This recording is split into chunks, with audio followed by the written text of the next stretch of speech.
اللہ الرحمن الرحیم۔ باب الاضاحی، یہ اضاحی یہ اضحیہ کی جمع ہے۔ اس کا معنی ہے قربانی۔ تو قربانی کے جانور، ان کا کیا حکم ہے، کون سے جانور جو ہے وہ قربان کیے جائیں گے، تو اس طرح کے مسائل اس باب میں بیان ہوں گے۔ یہ پہلی روایت ہے، حضرت انس ابن مالک رضی اللہ تعالی عنہ فرماتے ہیں ان النبی صلی اللہ علیہ وسلم کان یضحی، اللہ کے نبی قربانی کیا کرتے تھے، بکبشینی، دو مینڈوں کی،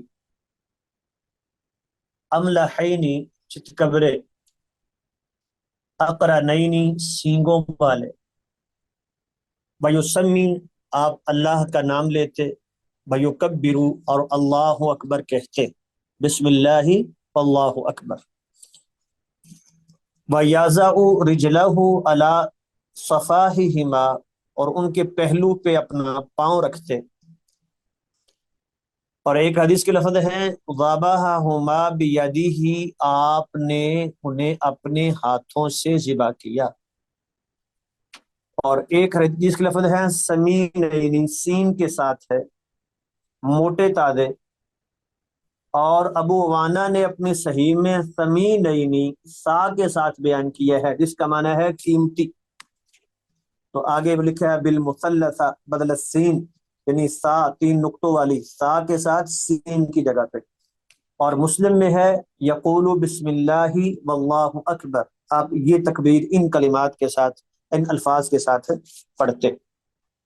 اب دیکھیں اس حدیث میں کیا معلوم ہوا، ایک تو ایک سے زیادہ قربانی کرنا یہ بھی ٹھیک ہے، انسان جو ہے وہ ایک کی بجائے دو، چار، پانچ قربانیاں کرے، بلکہ اللہ کے نبی نے جو حج کے لیے گئے ہیں تو آگے حدیث میں آئے گا 100 جانور آپ نے ذبح کیے ہیں۔ دوسرا یہ ہے کہ رسول اللہ صلی اللہ علیہ وسلم عام طور پہ جو قربانی کرتے تھے وہ مینڈے کی، جیسے یہاں بیان ہو گیا۔ پھر تکبیر کے الفاظ ہو گئے۔ تیسری بات ہے وَيَضَعُ رِجْلَهُ عَلَى صَفَاحِهِمَا، پہلو پہ اپنا پاؤں رکھنا، وہ اس لیے رکھتے ہیں تاکہ خون جو ہے وہ اچھی طرح نکل جائے۔ چوتھی بات ہے ذبحہما بیدہ، انہیں اپنے ہاتھ سے ذبح کیا۔ تو افضل بہتر یہی ہے انسان اپنے ہاتھ سے قربانی ذبح کرے، لیکن اگر کسی دوسرے کو اپنا نائب بناتا ہے، وہ اس کی طرف سے کرتا ہے، تو اس میں حرج نہیں ہے، جواز ہے۔ پانچویں بات ہے سمینینی، یہ موٹے تازے۔ تو یہ بھی افضل ہے کہ انسان بہترین جانور جو ہے وہ تلاش کرے، موٹا تازہ ہو، اور اگلی حدیث کے مطابق سمینینی، قیمتی۔ بس وہ صرف ریاکاری والا پہلو نہ ہو جو ہمارے ہاں آج کل وہ چلا ہے کہ 12 لاکھ کا، 15 لاکھ کا جانور جو ہے وہ خریدا ہے جی، اس میں یہ خوبی ہے، بکرا ہے تو اتنے من گوشت نکلے گا، تو یہ، اور پھر وہ باقاعدہ جو ہے وہ اخبارات میں اور میڈیا پہ اس کی شہرت ہوتی ہے۔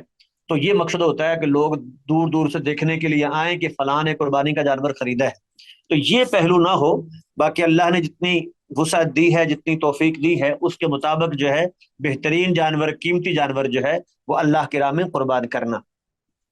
وَلَهُ مِنْ حدیث عائشہ رضی اللہ تعالی عنہا، اور مسلم میں ہی حضرت عائشہ رضی اللہ تعالی عنہا کی روایت ہے کہ امارا بکبشن، آپ نے ایک مینڈے کا حکم دیا، اقرانا، سینگوں والا، یاتاؤ فی سوادن، اس کے پاؤں بھی سیاہ تھے۔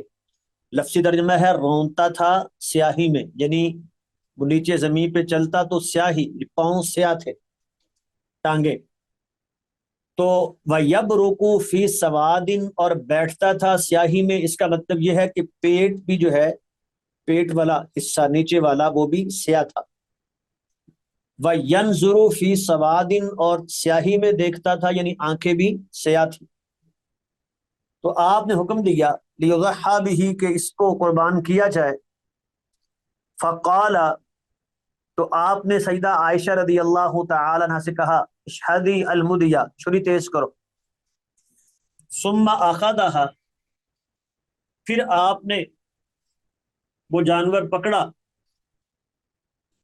فأصجعه، اس کو لٹایا.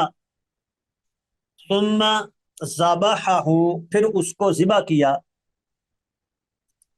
وقال، اور کہا بسم اللہ اللہم تقبل من محمد و آل محمد ومن امت محمد ثم ضحى به. تو یہ کلمات آپ نے پڑھے کہ ایک تو تکبیر تو ہو گئی، یہ اللہم تقبل من محمد، اے اللہ محمد صلی اللہ علیہ وسلم سے اس کو قبول کر، آپ کی آل سے. یہاں ایک معنی کہ پورے گھر والوں کی طرف سے ایک جانور کی قربانی، بکری وغیرہ کی قربانی، وہ کافی ہے. اور تیسری بات ہے وآل محمد، اس سے ومن امت محمد. بعض لوگوں نے اس سے دلیل لی ہے میت کی طرف سے قربانی کے جواز کی.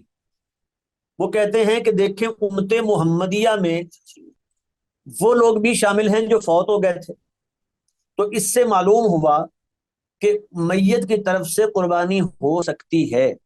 کیونکہ وہ جو دوسری روایت ہے، حضرت علی رضی اللہ تعالی نے کہا تھا اللہ کے نبی نے مجھے وصیت کی تھی کہ میں آپ کی طرف سے قربانی کروں، وہ تو ثابت نہیں ہے.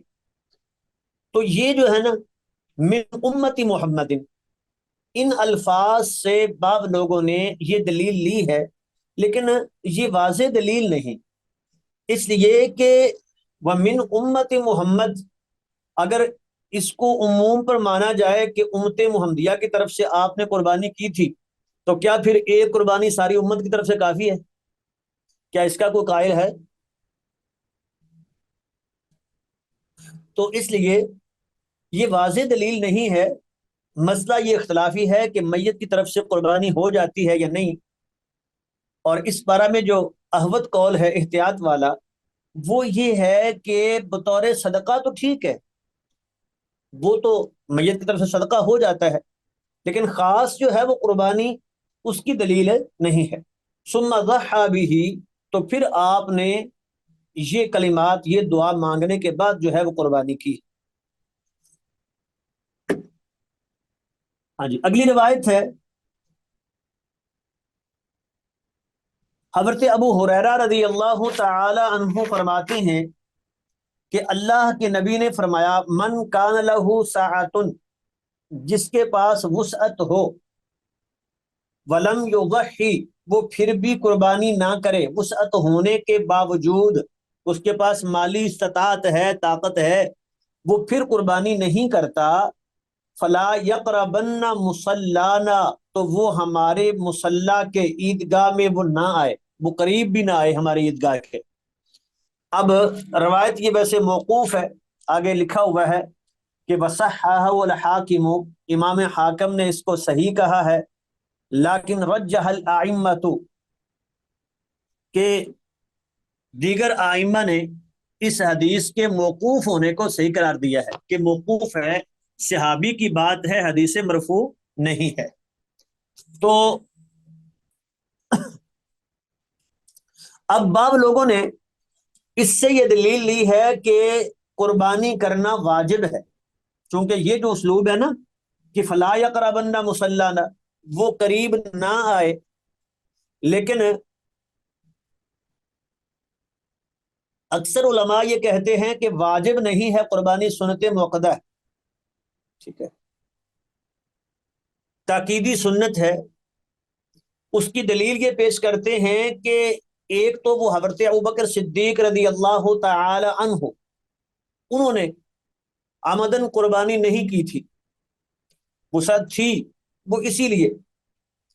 اور دوسرا جو ہے یہ جو انداز ہے نا کہ فلا یقربن مصلانا، پہلے تو حدیث موقوف ہے، مرفوع ثابت نہیں، اور دوسرا ثابت بھی ہو تو بعض اوقات تاکید کے لیے یہ اسلوب اختیار کیا جاتا ہے، مراد وجوب نہیں ہوتا.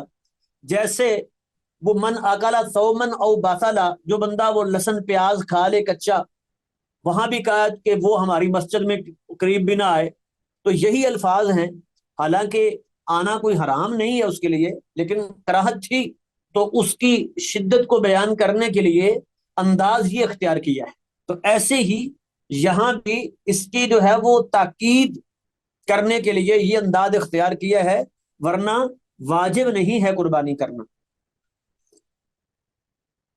حضرت جندب بن سفیان رضی اللہ تعالی عنہ فرماتے ہیں، شہدت الاضحیٰ مع رسول اللہ صلی اللہ علیہ وسلم، میں اللہ کے نبی کے ساتھ عید الاضحیٰ میں حاضر ہوا. فلما قضا صلاتہ بالناس، جب آپ لوگوں کو نماز پڑھا چکے، نظر الی غنم قد ذبحت،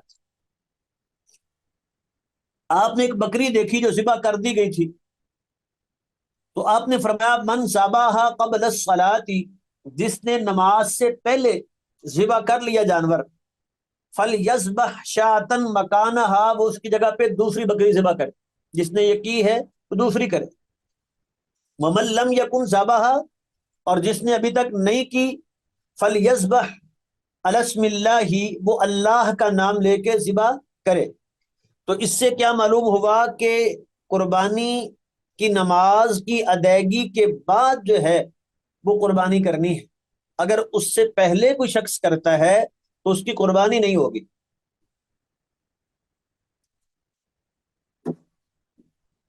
اچھا جی، اگلی حدیث ہے. حضرت براء ابن عازب رضی اللہ تعالی عنہما فرماتے ہیں، قام فینا رسول اللہ صلی اللہ علیہ وسلم، اللہ کے نبی ہم میں کھڑے ہوئے اور فرمایا اربع لا تجود فی الضحایا، چار قسم کے جانور ہیں جو قربانیوں میں جائز نہیں ہیں، قربانی کے جانوروں میں وہ جائز نہیں ہے. العورا، پہلا ہے کانا، البین عورھا، جس کا یہ کانا پن جو ہے وہ واضح ہو. ٹھیک ہے، آنکھ میں اس کی جو ہے وہ خرابی ہے اور وہ واضح ہے. اور دوسرا ہے والمریضہ، بیمار، البین مرضھا، جس کا بیمار ہونا واضح ہو. والارجاء، اور لنگڑا، البین ضلعھا، جس کا لنگڑا پن واضح ہو. والکبیرہ، اور وہ بڑی عمر کا جانور، بوڑھا، التی لاتن کی، جس کے جسم میں ہڈیوں میں گودا نہیں رہا. تو یہ جانور جو بالکل لاغر کمزور ہو گیا ہے، بیماری واضح ہے، یا کانا ہے، لنگڑا ہے، یا جو اس سے بھی زیادہ بڑا عیب ہے، تو ایسے عیب کے ہوتے ہوئے وہ جانور کی قربانی کرنا درست نہیں ہے. ہاں، اتنا اگلی حدیث سے بھی معلوم ہوگا کہ جو چھوٹا موٹا عیب ہے اس میں حرج نہیں ہے، وہ قربانی میں نقص پیدا نہیں کرتا. کیونکہ یہاں بھی کہا نا کہ البین، بار بار کہا واضح ہو، واضح ہو. وہ کوئی معمولی سا ہے جو اتنا واضح نہیں ہے تو اس کا اعتبار نہیں ہوگا. حضرت جابر رضی اللہ تعالی عنہ فرماتے ہیں، قال رسول اللہ صلی اللہ علیہ وسلم، اللہ کے نبی نے فرمایا لا تذبحوا الا مسنۃ، تم نہ ذبح کرو مگر دو دانتا. مسنہ، جس کے وہ دو دانت سامنے والے ٹوٹ کے دوبارہ جو ہے وہ آتے ہیں. الا ان یعصر علیکم، الا یہ کہ تم پہ دشوار ہو جائے، مشکل ہو جائے، نہ ملے، وسائل نہیں ہے، وہ لے نہیں سکتا، یہ اپنے گھر کا موجود ہے مثال کے طور پہ. فَتَذْبَحُوا، اور اگر مشکل ہو جائے، نہیں لے سکتے، تو ایسی صورت میں تم ذبح کر سکتے ہو جذعۃ من الضأن، پھر دمبا جو ہے اس کا جزع جو 6 ماہ سے زائد ہو تو وہ ذبح کر سکتے ہو. اب بعض لوگ کہتے ہیں کہ مطلق طور پہ جو بھیڑ کی قسم ہے، دمبا، چھترا، بھیڑ، اگر وہ 6 ماہ کا ہو گیا تو وہ قربان ہو جاتا ہے، اس کی قربانی کرنا درست ہے. لیکن اس حدیث سے معلوم ہوتا ہے وہ مطلقاً نہیں ہے، یہ مجبوری کی شکل میں ہے. اگر دوسرا میسر نہیں ہے، وسائل نہیں ہے، وہ خرید نہیں سکتا، تو پھر تو وہ چھوٹا کر لے۔ اگر اس کے پاس وسائل ہیں، خرید سکتا ہے، تو پھر دو دانتا ہی کرنا وہی متعین ہے۔ اگلی حدیث ہے، حضرت علی رضی اللہ تعالی عنہ فرماتے ہیں، ہمارا رسول اللہ صلی اللہ علیہ وسلم، اللہ کے نبی نے حکم دیا تھا، ان نستشرف العین والاذن، کہ ہم ناک اور العین آنکھ اور کان اچھی طرح دیکھ لیا کریں، ٹھیک ہے، اس میں کوئی عیب نہ ہو۔ ولا نضحی بعوراء، اور کوئی کانا جانور جس کی آنکھوں میں عیب ہو وہ ذبح نہ کرے۔ ولا مقابلہ، جس کے سامنے والے حصے سے کان کٹا ہوا ہو، وہ کٹ کے لٹک جائے۔ ولا مدابرہ، اور نہ ہی ایسا جانور جس کے پچھلی جانب سے کان کٹا ہوا ہو۔ ولا خرقا، اور اسی طرح خرقا کہتے ہیں جس میں جو ہے وہ درمیان سے کان کٹا ہو، یا خرقا کا معنی یہ بھی کیا جاتا ہے کہ جس میں گول سوراخ ہو۔ اب درمیان سے کٹے گا تو سوراخ ہی ہوگا نا وہ، تو جس کے کان میں گول سوراخ ہو۔ اور ولا شرکا، شرکا جو ہے وہ جیسے چرا ہوا کہتے ہیں، لمبائی میں جو ہے وہ کان کٹا ہوا ہو، جسے ہم کہتے ہیں چرا ہوا، تو دو حصوں میں مثلا تقسیم ہے، درمیان سے کٹا ہوا ہے، تو یہ اس طرح یعنی کان جو ہے اس کا آگے سے پیچھے سے درمیان سے کٹا ہوا ہے یا بڑا سوراخ ہے، تو ایسا جانور کرنا درست نہیں ہے۔ البتہ یہ جو ہمارے ہاں ایک سوال کیا جاتا ہے، بعض اوقات ایک ٹیگ لگاتے ہیں یہ فارموں میں، وہ کان پہ ایک ٹیگ لگا دیتے ہیں، اور اس ٹیگ کا جو سوراخ ہوتا ہے چھوٹا سا، تو وہ ایسا ہے عیب جو واضح نہیں ہے، اس سے فرق نہیں پڑتا، ایسا جانور کرنا جو ہے وہ درست ہے۔ اگلی روایت ہے، حضرت علی بن ابی طالب رضی اللہ تعالی عنہ فرماتے ہیں، امرنی رسول اللہ صلی اللہ علیہ وسلم، اللہ کے نبی نے مجھے حکم دیا، ان اقوم علی بدنہ، کہ میں آپ کی قربانیوں پر جو ہے وہ کھڑا ہوں، نگرانی کروں، وان اقسم لحومها وجلودها وجلالها، اور میں اس کے گوشت، اس کے چمڑے اور اس کے جل، وہ جو اوپر جو ہے وہ ڈالتے تھے نا جانوروں کے، وہ بعض اوقات سواری کے لیے بھی ہوتی ہے، تو مساکین پر یہ تقسیم کر دوں، یعنی قربانی کے جانور ان کے جتنی چیزیں ہیں، حتیٰ کہ وہ رسی بھی جو استعمال ہوتی ہے، تو ان چیزوں کو جو ہے جو اللہ کے لیے وقف کر دی ہے گویا کہ، تو وہ سب چیزیں تقسیم کر دے۔ ولا اعطی فی جزارتها شیئا منها، اور میں اس میں سے کچھ بھی قصاب کو نہ دوں بطور اجرت۔ وہ جو کہتے ہیں نا کہ پائے ہمارے ہوں گے جی، ہم جانور ذبح کر دیتے ہیں، 3,000 روپیہ جو ہے وہ ہماری فیس ہوگی اور اتنا گوشت ہم لیں گے، تو یہ گویا کہ جو متعین کر رہے ہیں نا بطور اجرت، یہ درست نہیں ہے۔ ویسے وہ مستحق ہیں یا بطور دوست ان کو دیتا ہے، ٹھیک ہے، لیکن بطور اجرت، اگر اجرت کا حصہ مقرر کر کے اگر قربانی کے جانور میں سے کچھ قصاب کو دیا جاتا ہے تو یہ درست نہیں ہے۔ جیسے وہ کہتے ہیں جی سری پائے ہم لے جائیں گے، ٹھیک ہے جی، اوجھ ہماری ہوگی، یا فلاں حصہ جو ہے گوشت کا وہ ہمارا ہوگا، باقاعدہ اجرت میں اس بات کو طے کرتے، تو یہ پھر اجرت ہے، اور قربانی کے جانور میں سے اجرت میں کچھ دینا یہ درست نہیں ہے۔ متفق علیہ، صحیح بخاری اور صحیح مسلم کی یہ روایت ہے۔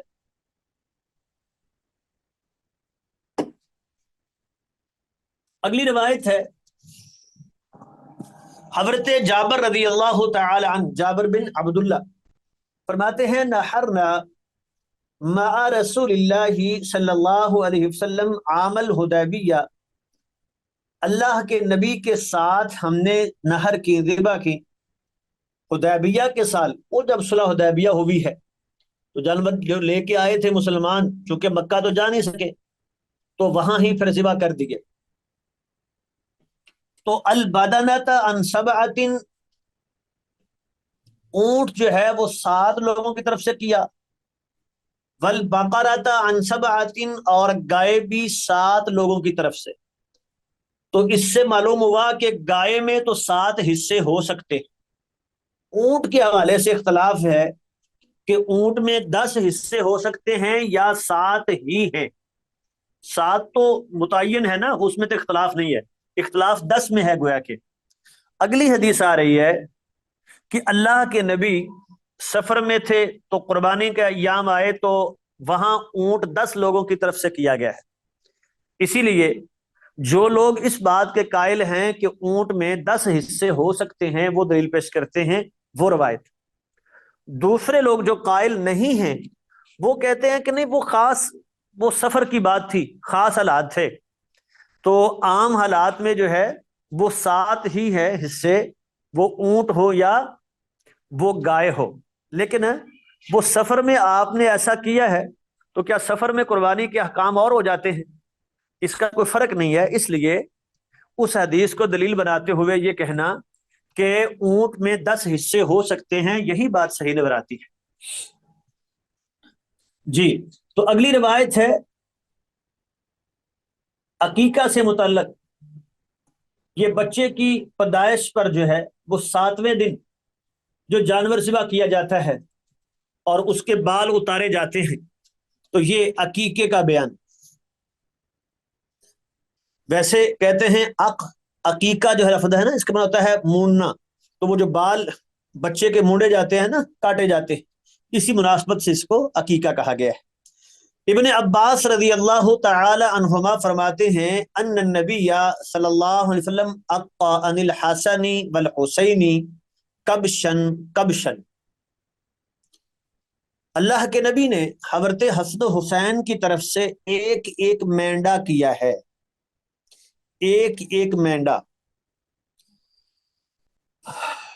تو کہتے ہیں رجح ابو الحاتم، ابو داؤد نے اس کو روایت کیا ہے، ابن خدیمہ نے صحیح کہا ہے، ابن الجارود نے، عبد الحق نے بھی صحیح کہا ہے، ابو حاتم نے اس کے مرسل ہونے کو صحیح قرار دیا ہے، یہ سند کی بحث سے ہے۔ تو بہرحال اس حدیث سے کیا معلوم ہوا کہ حضرت حسن و حسین وہ بچے تھے تب بھی ان کی طرف سے ایک ایک جانور کیا گیا ہے۔ تو بعض لوگوں کا خیال یہ ہے کہ یہ افضل ہے کہ بچے کی طرف سے 2 جانور ہوں اور بچی کی طرف سے 1 ہو، لیکن اگر کوئی شخص اپنی اتنی وسعت نہیں ہے اور وہ بچے کی طرف سے بھی 1 کر لیتا ہے تو اس کا جواز ہے، اور وہ اسی حدیث کو پیش کرتے ہیں کہ دیکھیں اللہ کے نبی نے حضرت حسن و حسین کی طرف سے کبشن کبشن ایک ایک مینڈا جو ہے وہ ذبح کیا ہے۔ تو البتہ افضل جو ہے وہ بچے کی طرف سے 2 اور بچی کی طرف سے 1۔ اگلی روایت ہے حضرت عائشہ رضی اللہ تعالی عنہا فرماتی ہیں کہ نبی کریم علیہ الصلاۃ والسلام نے امرہم، انہیں حکم دیا، ان یعقا، کہ ذبح کیے جائیں، ان الغلامی، بچے کی طرف سے ذبح کی جائیں، شاتانی، 2 بکریاں، مکافئتانی، جو برابر ہوں، ایک جیسی ہوں، ہم مثل ہوں۔ مکافئتان کے 2-3 معنی کیے گئے ہیں۔ ایک معنی تو ہم نے کر دیا کہ تقریباً برابر ہوں ایک دوسرے کے ساتھ عمر میں، یا باب نے کہا کہ ایک جیسی ہوں، مطلب ہے قربانی کے ساتھ، جیسا قربانی کا جانور ہوتا ہے ویسے ہی یہ ہوں۔ تو جو شرطیں قربانی کے جانور میں ہیں وہی شرطیں وہ اس میں ہوں۔ اور تیسرا معنی کیا گیا کہ ایک دوسرے کی مثل ہو۔ تو بہرحال قربانی کے جانور کی شرطیں وہ ہیں یا نہیں عقیقے کے لیے، تو اس میں دونوں اقوال موجود ہیں، اور اس میں جو بات صحیح لگتی ہے کہ احادیث میں وضاحت نہیں آئی کہ وہ شرائط جو قربانی کے جانور میں ہیں وہی شرطیں عقیقے کے لیے بھی چاہیے۔ ہاں، وہ واضح عیب نہ ہو وہ تو بالکل ٹھیک بات ہے، جیسے پیچھے عیب بیان ہوئے ہیں، تو باقی وہ دانت اس کے ٹوٹے ہوئے ہیں کہ نہیں ٹوٹے ہوئے، اور اسی طرح بعض دوسرے عیب جو قربانی میں جن کا خیال کیا جاتا ہے، اگر وہ عقیقے میں نہ بھی کیے جائیں تو اس میں حرج نہیں ہے۔ اگلی روایت ہے، حضرت سمرہ بن جندب رضی اللہ تعالی عنہ فرماتے ہیں کہ اللہ کے نبی نے فرمایا، کل غلام مرتہن بعقیقتہ، ہر بچہ اپنے عقیقے کے بدلے میں گروی ہوتا ہے، تذبح عنہ، اس کی طرف سے جانور ذبح کیا جائے 7ویں دن، وَيُحْلَقُ، اس کا حلق کیا جائے، بال اس کے منڈوائے جائیں، وَيُسَمَّى، اور اس کا نام رکھا جائے۔ یہ اس کا حق ہے بچے کا۔ اب پہلی بات یہ بیان ہوئی ہے کہ مرتہن، بچہ گروی ہوتا ہے۔ یہ مرتہن کے کئی معنی بیان کیے گئے ہیں۔ امام احمد رحمۃ اللہ علیہ نے جو مرتہن کا معنی کیا ہے وہ گروی ہوتا ہے، کہتے ہیں اس کا مطلب یہ ہے کہ یہ بچہ اگر بچپن میں فوت ہو جائے تو وہ جو حدیث میں آتا ہے کہ جو بچپن میں بچے فوت ہو جاتے ہیں وہ اپنے والدین کا استقبال کریں گے، ان کی شفاعت کریں گے جنت میں، تو یہ اپنے والدین کی سفارش نہیں کرے گا، وہ اس شفاعت سے محروم ہے۔ تو اسی سے عقیقے کی جو ہے وہ اہمیت کا پتہ چلتا ہے کہ یہ کتنا ضروری ہے عقیقہ کرنا، بلکہ بعض علماء تو اس کو واجب کہتے ہیں کہ کرنا ضروری ہے چونکہ آپ نے حکم دیا ہے، اور بعض اس کو بھی سنت کہتے ہیں۔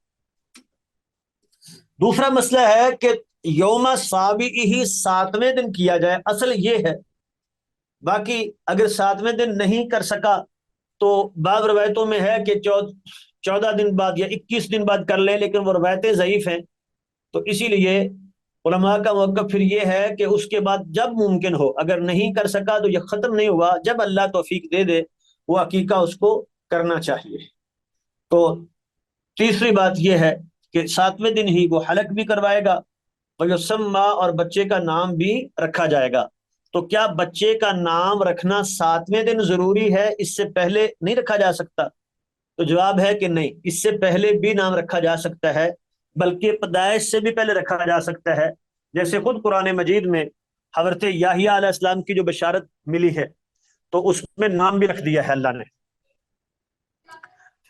تو ابھی بچہ پیدا ہی نہیں ہوا، بشارت ملی ہے تو پہلے سے نام بھی بتا دیا ہے، تو پہلے سے نام رکھا جا سکتا ہے۔ جی اگلی حدیث ہے،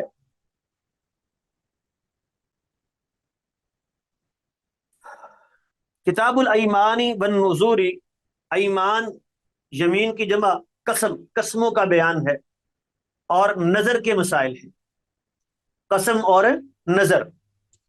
حضرت عبداللہ بن عمر رضی اللہ تعالی عنہما فرماتے ہیں، نبی کریم علیہ السلام سے بیان کرتے ہوئے، انہ ادرک عمر بن الخطاب، انہوں نے حضرت عمر بن خطاب کو ایک قافلے میں پایا۔ اللہ کے نبی نے حضرت عمر بن خطاب کو ایک قافلے میں پایا، وعمر یحلف بابیہ، اور حضرت عمر جو ہیں اپنے باپ کی قسم اٹھا رہے تھے۔ تو ہم پڑھ یہ رہے تھے کہ اللہ کے نبی نے حضرت عمر بن خطاب رضی اللہ تعالی عنہ کو ایک قافلے میں پایا، اور آپ نے دیکھا کہ حضرت عمر اپنے باپ کی قسم اٹھا رہے ہیں، جو جاہلیت میں عام اسلوب تھا۔ فناداہم رسول اللہ صلی اللہ علیہ وسلم، تو اللہ کے نبی نے پکارا اور فرمایا، الا، خبردار، ان اللہ ینہاکم، بے شک اللہ تمہیں روکتا ہے، ان تحلفوا بآبائکم، کہ تم اپنے بڑوں کی قسمیں اٹھاؤ، فمن کان حالفا فلیحلف باللہ او لیصمت، جو قسم اٹھانے والا ہو اسے چاہیے کہ اللہ کی قسم اٹھائے، قسم اٹھانی ہے تو اللہ کی ذات کی ہو یا اللہ کی صفات کی ہو، او لیصمت، یا وہ خاموش رہے۔ تو غیر اللہ کی قسم اٹھانا جائز نہیں ہے، اس لیے کہ جو انسان قسم اٹھاتا ہے نا، تو گویا کہ ایک تو وہ جس کی قسم اٹھا رہا ہے اس کی عظمت کا اظہار، بہت اس کو تسلیم کر رہا ہوتا ہے، اور دوسرا یہ عقیدہ ہوتا ہے کہ میرے اس قسم اٹھانے کی وجہ سے وہ جس کی میں قسم اٹھا رہا ہوں وہ خوش ہوگا، اس کا مجھ پر پورا تسلط ہے، وہ مجھے فائدہ دینے پہ قادر ہے، نقصان پہنچانے پہ بھی قادر ہے۔ تو اب میرے اس قسم اٹھانے سے وہ خوش ہوگا، مجھے فائدہ دے گا، مجھے نقصان سے بچائے گا، تو یہ عقیدہ اللہ کے علاوہ کسی اور کے ساتھ رکھے گا تو شرک ہے۔ اور اگر یہ عقیدہ نہ بھی ہو تو ہم کہیں گے یہ شرکی عمل ہے، اس میں ایک وہ اس کی موجود ہے، شرک کی طرف جو ہے لے جانے والی۔ تو اس لیے غیر اللہ کی قسم اٹھانا یہ درست نہیں۔ تو اسی لیے آپ نے فرمایا ان اللہ ینہاکم، بے شک اللہ تمہیں روکتے ہیں، ان تحلفوا بآبائکم، کہ تم اپنے آبا کی قسمیں اٹھاؤ۔ فمن کان حلیفا، تو جو بھی قسم اٹھاتا ہو، فلیحلف باللہ، تو یا تو وہ اللہ کی قسم اٹھائے یا وہ خاموش ہو جائے۔ Hi, welcome to Easy Class. My name is Ramesh. Mic بند کر لیں اپنا جی، یہ کاشف بھائی کا مائک ہو رہا ہے۔ This app can activity policy. Again, جی اگلی حدیث ہے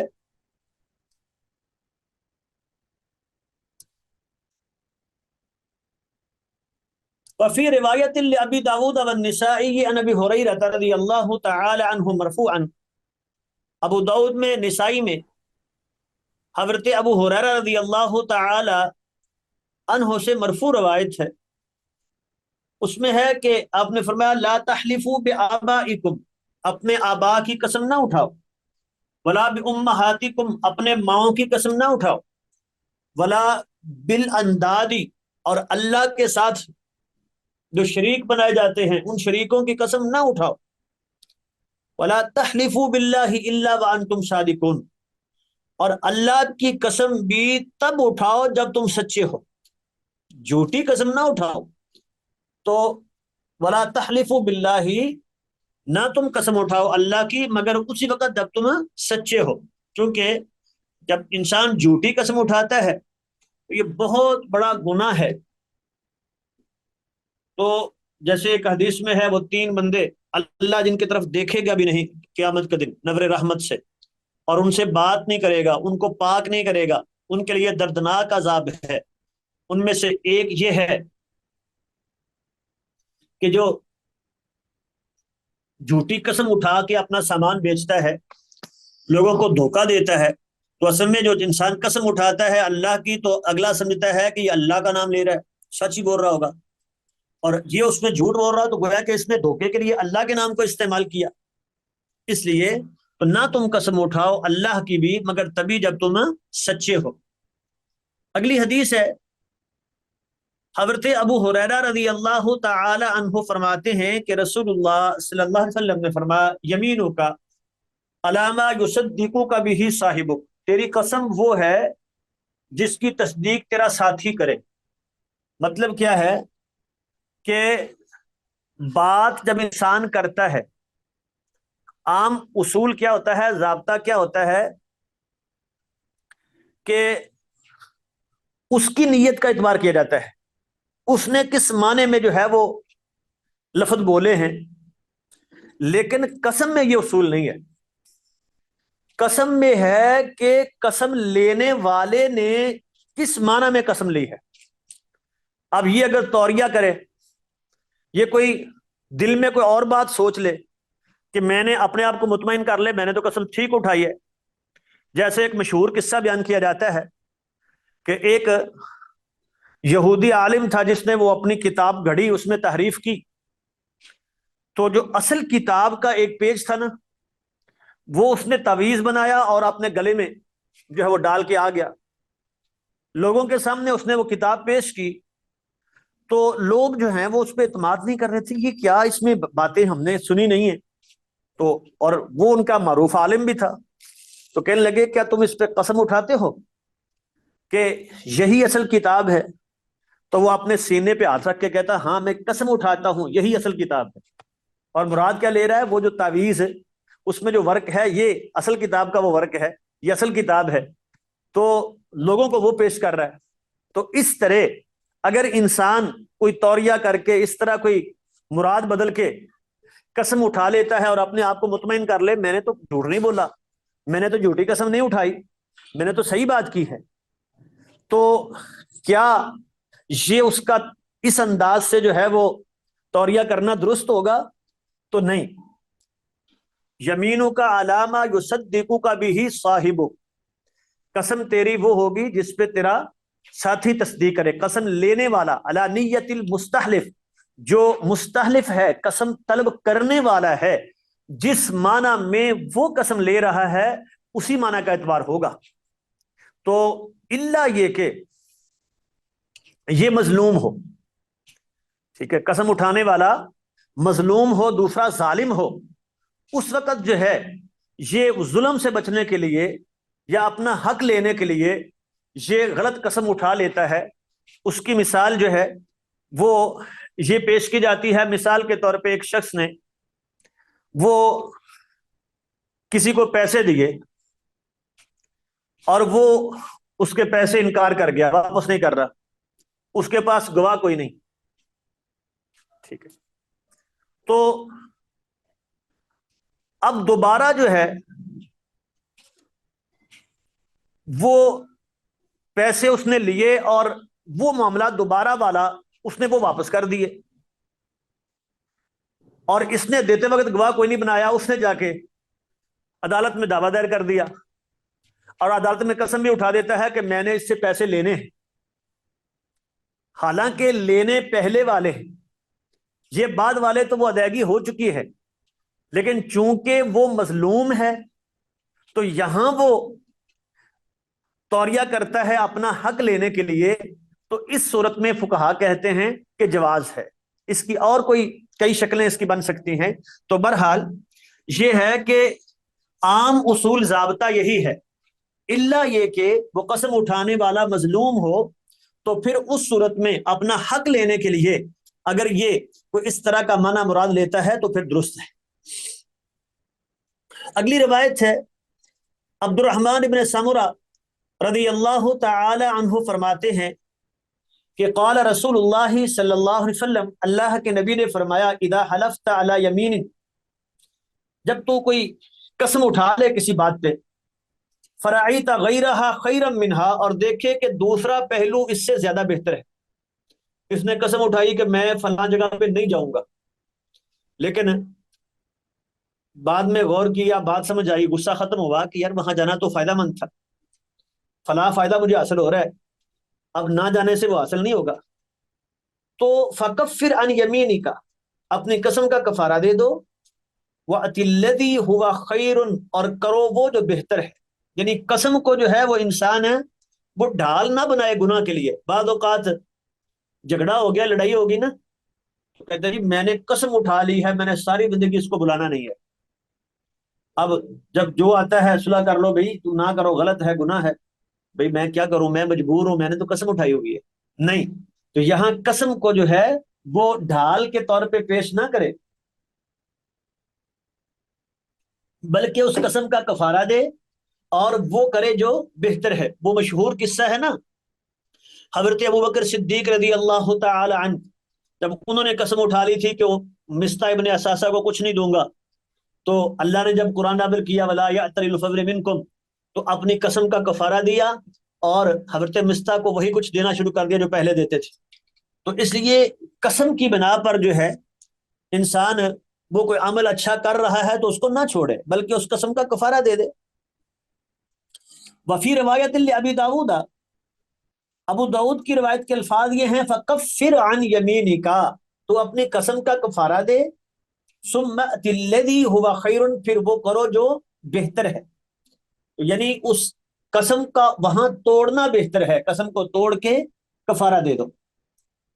اگلی روایت ہے، حضرت عبداللہ ابن عمر رضی اللہ تعالی عنہما فرماتے ہیں کہ نبی کریم علیہ الصلوۃ والسلام نے فرمایا، من حلف علی یمین، جس نے قسم اٹھائی، فقال انشاءاللہ، اور قسم میں انشاءاللہ کہہ لیا، اگر اللہ نے چاہا تو میں ایسا کروں گا، فلا حنث علیہ، تو اس قسم کے توڑنے پر کوئی کفارہ نہیں ہے، کیونکہ وہ کرتا ہے تو ٹھیک ہے، نہیں کرتا تو کفارہ نہیں ہوگا، کیونکہ انشاءاللہ سے اس نے اللہ کی مشیت کے ساتھ اس کو وہ معلق کر دیا ہے۔ اللہ نے چاہا تو میں ایسا کروں گا، جب نہیں کیا تو اس کا مطلب اللہ نے نہیں چاہا، بس ٹھیک ہے، تو اس قسم کا پھر کفارہ نہیں ہوگا۔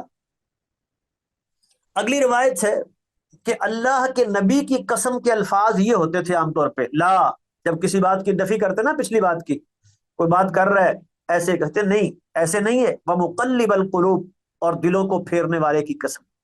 تو یعنی اللہ کے وصف، تو اللہ کی ذات کی قسم ہو یا اللہ کی صفات کی قسم ہو، یہ قسم اٹھائی جا سکتی ہے۔ اسی سے قرآن کی قسم تو اٹھائی جا سکتی ہے، کیونکہ وہ بھی اللہ کا کلام ہے، اللہ کا وصف ہے، وہ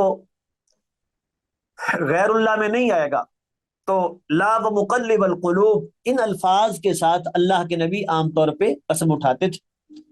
اگلی روایت ہے حضرت عبداللہ ابن عمر رضی اللہ تعالی عنہما فرماتے ہیں، جاء اعرابی الی النبی صلی اللہ علیہ وسلم، ایک دیہاتی آدمی اللہ کے نبی کے پاس آیا، کہنے لگا اللہ کے نبی مل کبائر، بتائیے کبیرہ گناہ کون سے؟ فذکر الحدیث، آپ نے ایک لمبی حدیث ذکر کی جس میں کئی باتیں بیان کی، وفیہ الیمین الغموس، اور اس میں یہ بات بھی تھی کہ یمین غموس، جھوٹی قسم، غموس کہتے ہیں، قسم کی تین قسمیں ہیں، ایک ہے یمین لغو، جو انسان عادتاً قسم کے الفاظ بولتا ہے، قسم مراد نہیں ہوتی، نہ بولنے والا اس سے قسم مراد لے رہا ہوتا ہے، نہ سننے والا اس سے قسم سمجھتا ہے۔ جیسے بعض لوگوں کو عادت ہوتی ہے، عربوں کو تو خاص طور پہ ہے، واللہ، لا واللہ، وہ ہر بات میں بولتے ہیں۔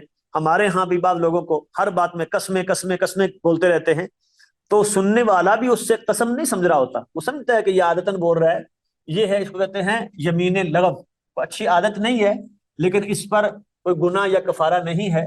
لا یؤاخذکم اللہ باللغو فی ایمانکم، وہ اللہ نے فرما دیا ہے کہ اللہ ایسی قسموں پر تمہارا مواخذہ نہیں کرتا۔ دوسری ہے یمین غموس، زمانہ ماضی پر جھوٹی قسم اٹھانا، مثلاً اللہ کی قسم میں نے یہ کام نہیں کیا، حالانکہ کیا ہے، اللہ کی قسم میں نے یہ کام کیا ہے، حالانکہ نہیں کیا، اس کو تو پتہ ہے نا کیا ہے کہ نہیں کیا، اور یہ جھوٹی قسم اٹھا رہا ہے، تو یہ یمین غموس ہے، اس کا کوئی کفارہ نہیں ہے، کیونکہ کفارے کا مطلب تو یہ ہے کہ وہ گناہ ختم ہو گیا، مٹ گیا، تو گویا کہ یہ اتنا بڑا گناہ ہے، یہ مٹتا نہیں ہے، اس کے لیے بس اللہ سے توبہ کر سکتا ہے، ورنہ اس کا کفارہ کوئی نہیں ہے۔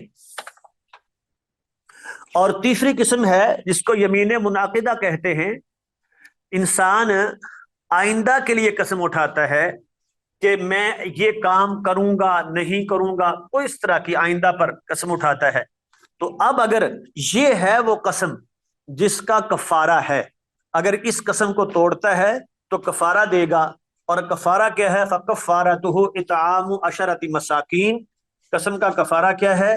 10 مسکینوں کو کھانا کھلائے، یا ان کو جو ہے وہ کپڑے پہنا دے، اور یا پھر گردن کی آزادی ہے، اور یہ نہ ہوں تو پھر 3 دن کے روزے ہیں، تو یہ قسم کا کفارہ۔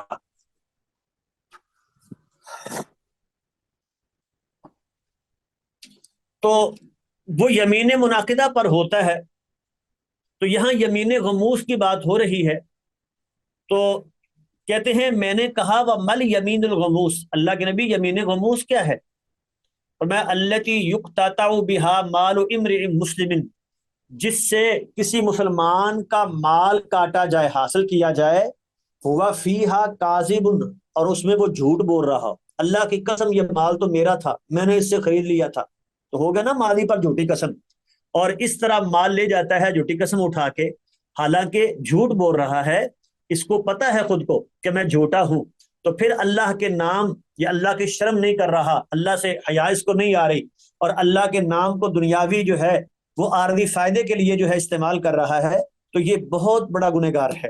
حضرت عائشہ رضی اللہ تعالی عنہا فرماتی ہیں کہ لا یؤاخذکم اللہ باللغو فی ایمانکم، اس آیت کی تشریح میں کہتی ہیں ہوا قول الرجل، اس سے مراد وہ آدمی کا قول ہے جو ہر بات پہ کرتا ہے لا واللہ بلا واللہ، یعنی عادتاً وہ قسم قسم کے لفظ بولتا ہے، قسم مراد نہیں ہوتی، وہ یمین لغو ہے۔ اگلی روایت ہے حضرت ابو ہریرہ رضی اللہ تعالی عنہ فرماتے ہیں کہ رسول اللہ صلی اللہ علیہ وسلم نے فرمایا ان للہ تسعۃ و تسعین اسما، تسعۃ و تسعین اسما، اللہ کے 99 نام ہیں، من احصاہا، جو ان کو یاد رکھے، داخل الجنہ، جنت میں جائے گا۔ اور ابن حبان نے اور امام ترمذی نے وہ نام ذکر کیے ہیں، جبکہ تحقیق یہ ہے کہ ان سردہا ادراج من بعض الرواتی، حدیث میں وہ 99 نام نہیں آئے، وہ کسی راوی کی طرف سے مدرج ہیں، اس نے اضافہ کر دیا ہے ان ناموں کا، ورنہ حدیث میں وہ پورے نام جو ہیں وہ آئے نہیں ہیں باقاعدہ۔ تو اب یہاں باب سے کیا تعلق بنے گا کہ اللہ کے کسی نام کے ساتھ بھی یہ قسم کھا لے تو وہ قسم ہو جائے گی، اور اب اگر اس قسم کو توڑتا ہے تو پھر اس کو کفارہ دینا ہوگا۔ حضرت اسامہ بن زید رضی اللہ تعالی عنہ فرماتے ہیں کہ اللہ کے نبی نے فرمایا من سنی الیہ معروف، جس کے ساتھ کوئی اچھا کام کیا گیا، اچھا برتاؤ کیا گیا، کسی نے احسان کیا، نیکی کی اس پر، فقال لفاعلہ، اور اس نے کرنے والے کو جزاک اللہ کہہ دیا، فقد ابلغ فی الثناء، اس نے کہہ دیا جزاک اللہ خیرا، اللہ آپ کو اچھا بدلہ دے، تو اس نے اس کی تعریف کا حق ادا کر دیا۔ تو اس نے نیکی کی تھی تو اس کا حق ادا کرنا ضروری تھا، تو جزاک اللہ کہہ کے اس نے جو ہے جو شکریہ ادا کرنا اس کی ذمہ داری تھی، اس نے وہ حق ادا کر دیا۔ لیکن اس حدیث کا تعلق باب سے کوئی نہیں بنتا، باب قسم کا ہے تو یا نظر کا ہے، تو اس باب سے اس حدیث کا تعلق نہیں ہے۔ جی اب کوئی سوال ہیں تو کر لیں، آگے پھر انشاءاللہ اس کو ختم کریں گے باب کو۔